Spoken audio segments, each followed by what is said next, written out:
Good, right. So the goal today is to make a Apollo 13 oxygen tank out of a off-the-shelf thermos flask, a plastic cup, some garden wire, some nichrome resistance wire, and some other random junk. Now, so what I'm going to do is I'm going to pour my liquid oxygen in there. It's going to be liquid nitrogen, you know, more or less the same in terms of physical properties. And I want to be able to do two things. First of all, I want to be able to heat it to boil it. So I'm going to need a heater, which I'm going to make out of my nichrome wire. And then I need a way to be able to cool it. And the way you would normally cool it is you need to be able to put it in the vacuum. Well, how do you put something like this under vacuum? I could sort of glue all sorts of stuff on the top. This is a bad idea on multiple reasons. Liquid nitrogen, when it boils, the vapor pressure just goes up and up and up. So you really don't want sealed systems, otherwise they have a tendency to explode.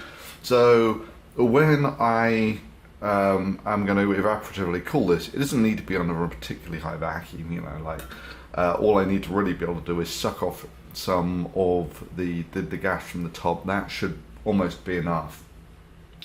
And to freeze liquid nitrogen to solid, you've only got to cool it down about 15 degrees or something. So I'm going to just go for a push fit on here, a loose push fit. You got to be a bit careful with the properties of your materials with all of these things. This is polyethylene, glass, obviously. But polyethylene's got great physical properties at room temperature. Once it gets up to about 120, it kind of melts and becomes all soft and squidgy, which is bad if you're trying to heat stuff. And once you get down to minus plenty, it becomes brittle. So this is another reason why we don't want too higher forces on this. One other thing you got to be very careful of with your cryogenic gases, not so much cryogenic ones that can produce large vapor pressures. This needs to be intact. By which I mean, so if you take a look at this one, I'm not so sure you're able to focus on this. Can you see it? Come on, focus. You need to be able to focus on my finger. There we go. So when you focus on my finger, you can see there's a slight crack in the top there. That is dangerous on so many levels. Right? Once you get into the cryogenic gases stuff. So the way these normally work in labs is this is more or less exactly what you have in the labs, apart from they're silvered on the inside to reduce the to make the cooling even better, or make it hold the cold even better. But even at that, you get a slight crack in there. If you get liquid nitrogen on the inside of these things, the pressure just builds up and up and up, and they explode in a fairly dramatic fashion. And it's usually completely unexpected. You get no warning about it. So in some ways it's actually quite nice doing it with these, because I can inspect it and make sure that it's in good condition. It's also fantastic for visual demonstration because you can see through it. Right, so the first thing I need to do is to work out roughly how much nichrome wire I want. There you go. I've got a power supply here, so it all depends on how thick the wire is and all that sort of thing as to how much juice you can get out of the heating. So I need to know roughly. Just check we're actually in focus here. Yeah, right. So I need to know. I'm going to see about that much wire there. That's about the right length, I think. And right, so it should. Okay, that's good. So there's a fairly fine balance. Oh, there we go. That works. So instantly I was getting smoke off that, which is burning all the organics off the wire, which means that the wire was getting up to, okay, we're 2 volts, 2 amps, so that's, well, that's 5 watts, isn't it? Okay, that'll do. So, yeah. That's generating heat, right? So a little bit extra on that and it'll get red hot. So that's a decent amount of wire to have. So let's just chop up the nichrome there.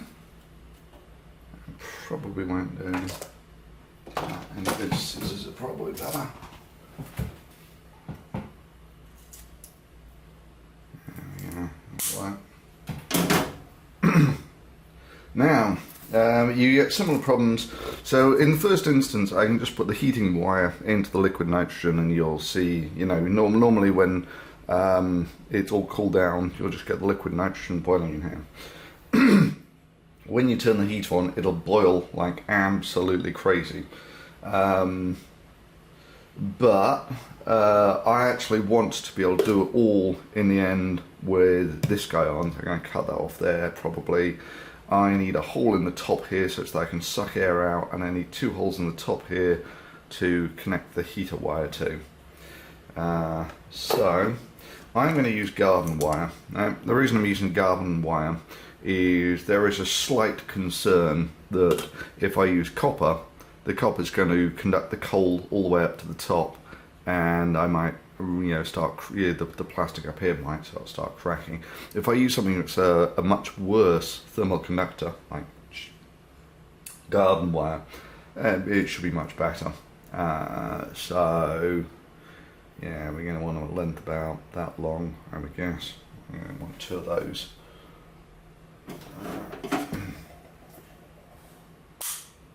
There's one.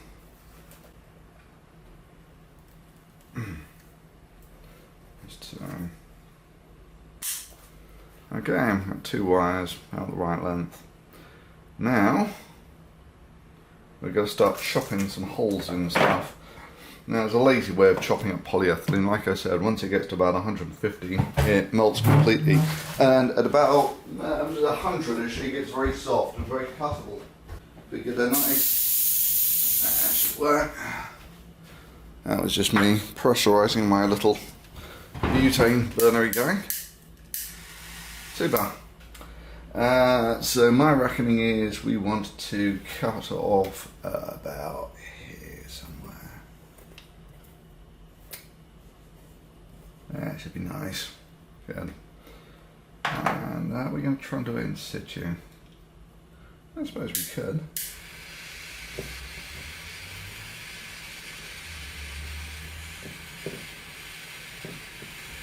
Never tried this before, of course. A bit severe probably. It's the heating source. You can see it's sort of blistering up the plastic fairly well. And the way I can hear stuff cracking. You should. Oh wow, he went through.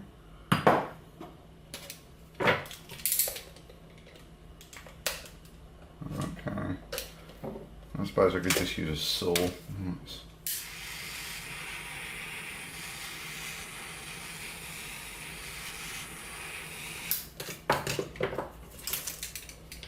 Alternatively.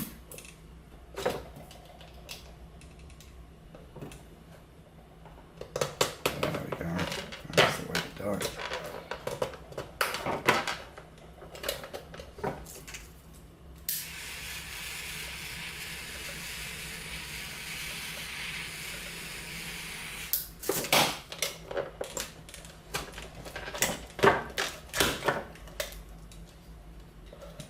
It's a bit tricky.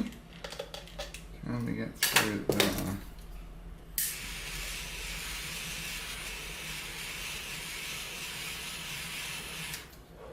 Much up. Oh, that'll cut easily. Almost too easy. Okay. Super. Good. So he's cut down. It's not so bad. You better see what's going on. It's fit for purpose.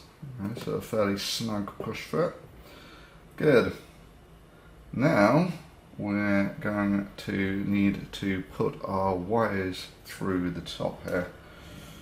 So I've got the hot glue gun heating up. This is polyethylene as well, by the way, which is, you know, it's exactly the same material as that, which is fantastic. So I've gone for the coward's way of making the holes. which is I'm just going to get a heated needle. Hopefully I can hold. Oops. And then the heated needle I'm going to put through. There we go. Come on. So we're going to heat the needle up to red hot, and then he just goes through like that, and then we do it again.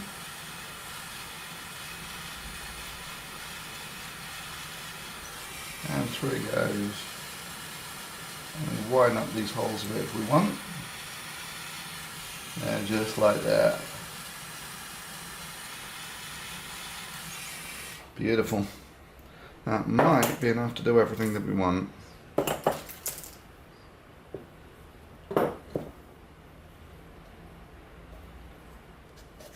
Might not quite be enough. It's not quite enough. But as you say, it takes fully seconds to do this.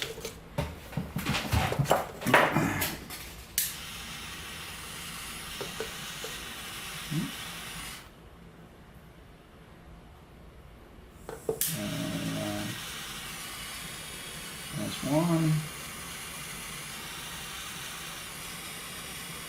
There's two. Super. Now, are we good to go? There's one who's good to go. I think the other one might be a bit on the thin side.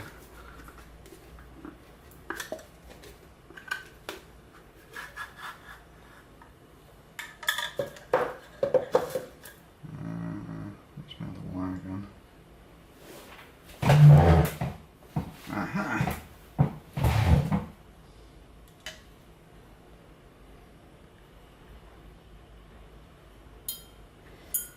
So the other one is still indeed a bit thin.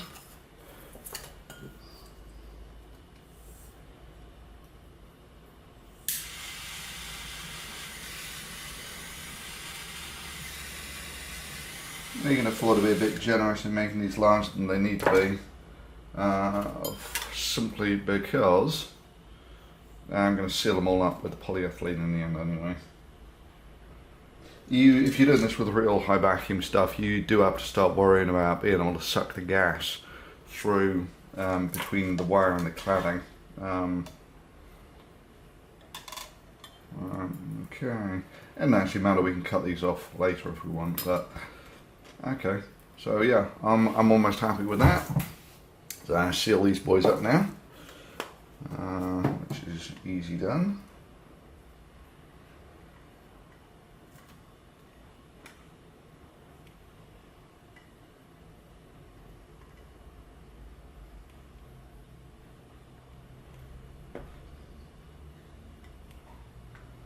So it's just a hot glue gun, nothing sophisticated about this at all, just sort of a bit of a mess, but yeah, like I was saying, it doesn't actually greatly matter as long as this thing is functional. I don't care too much about the details.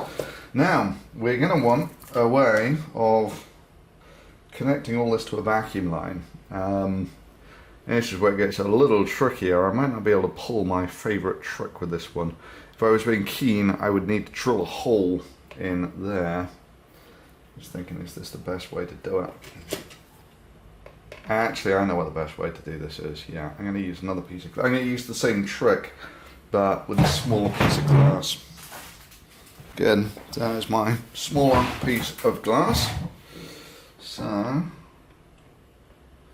all I'm going to do is create a hole there, and hopefully just the radiative heat from this will melt a nice circular bit, through which I can stick the bit. And this I made in the with the glass torch earlier. So you start off with a rod of glass, you heat it up a bit in the middle, you squidge it while it's all molten, and you get this little rim thing here, and that's going to sit in there somewhere. Okay, let's do it.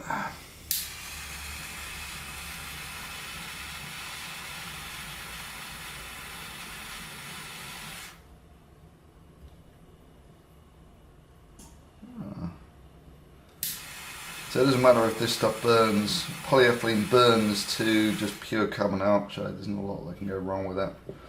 Okay, so there's our hole.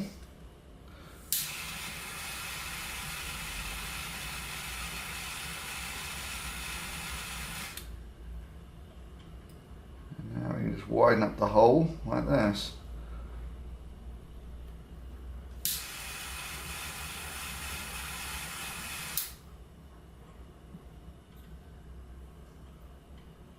A sensible person would have probably drilled these, but I let my drill to someone. So,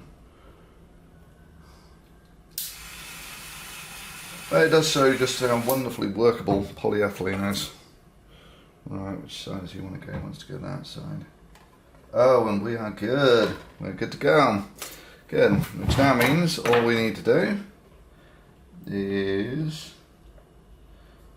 fill up the gap with molten polyethylene, and they all nicely melt together, and there you have a seal. Super.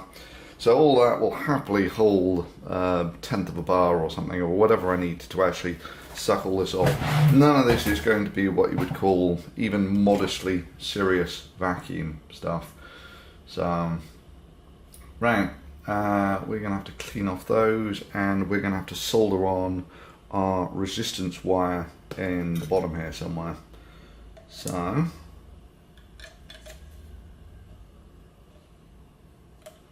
these aren't so bad for contacts.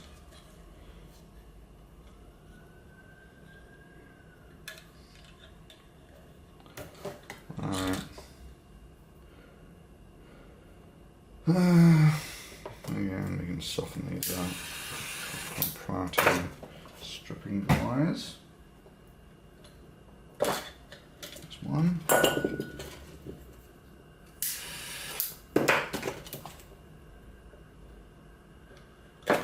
There's two. And there's our resistance wire. Now, our resistance wire, we're going to want kind of a spool of some sort. So it's easy enough. You just get a spool. Put a few coils around that, and boom, there you have it. One heating element, and the heating element actually has some polyethylene on, which I don't particularly want. Now what we're going to do is solder that on there.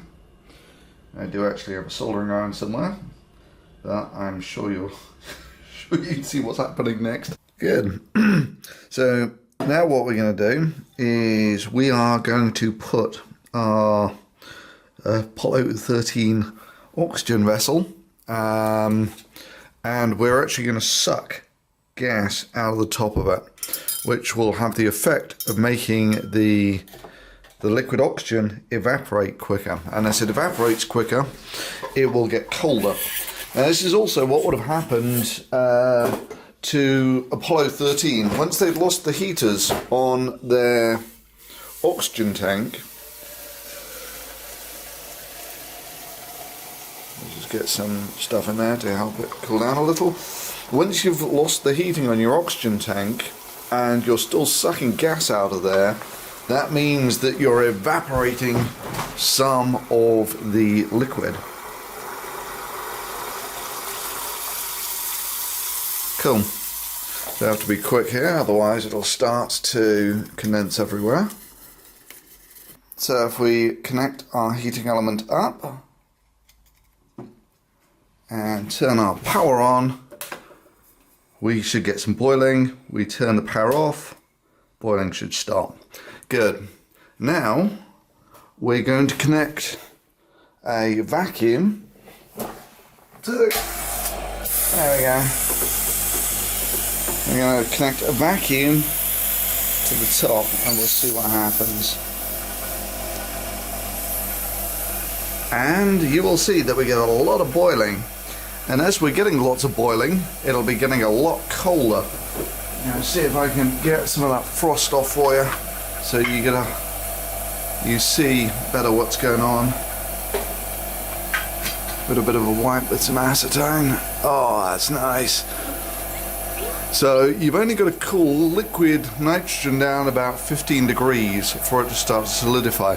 And you might see a little drop in the bottom of the thermos flask. That's usually a sign that they're about to explode. But, you know, because if you get the liquid nitrogen to leak through to the middle, it'll boil and, you know, it'll just explode this vessel. But in this case, that's not what's going to happen, because there's just a very small amount of air left in this thermos, and as I cool down my nitrogen here, you'll notice that it's not boiling quite as much anymore. And the reason it's not boiling as much is because it's getting colder and colder and colder. And I go on full whack here. If we're lucky, we'll actually get to the point where it'll start to freeze up. And still no signs of it. Oh, here we go, here we go. It's starting, it's starting. It's starting to solidify. Let's just clean that up a bit more for you. There you go. So what's happened is, as it evaporates more and more, I've got this sort of slurry of liquid nitrogen on of solid nitrogen on the top. It's actually starting to solidify with all the evaporative cooling, and that's what would have happened to the oxygen tanks in Apollo 13. Whilst they were sucking oxygen out but not putting any heat into it. And just to give you some idea of how little heat it's going to require to turn all of that solid nitrogen back into liquid nitrogen, all I'm going to do is turn off the pumping, right? And as I turn off the pumping, that might almost be enough in itself to make it re-solidify. So I'm closing the valve now. Okay. And you see almost instantly that it's all melted. Another way that I can do it is, there we go, so it's right on the freezing point at the moment, is if I take off the vacuum and I let warm air back in there, you'll see that that also almost instantly turns it back into liquid. Now, if I turn the heat on here, what you'll see is, even though I'm piling heat into it, you can hear I'm piling heat into it, but it's not boiling. And the reason it's not boiling is because it's got to heat up to the boiling point first, which is actually going to take a little while. So if I want to regenerate the vapor pressure on this, I've got to put heat into it. There we go. Now it's starting to boil.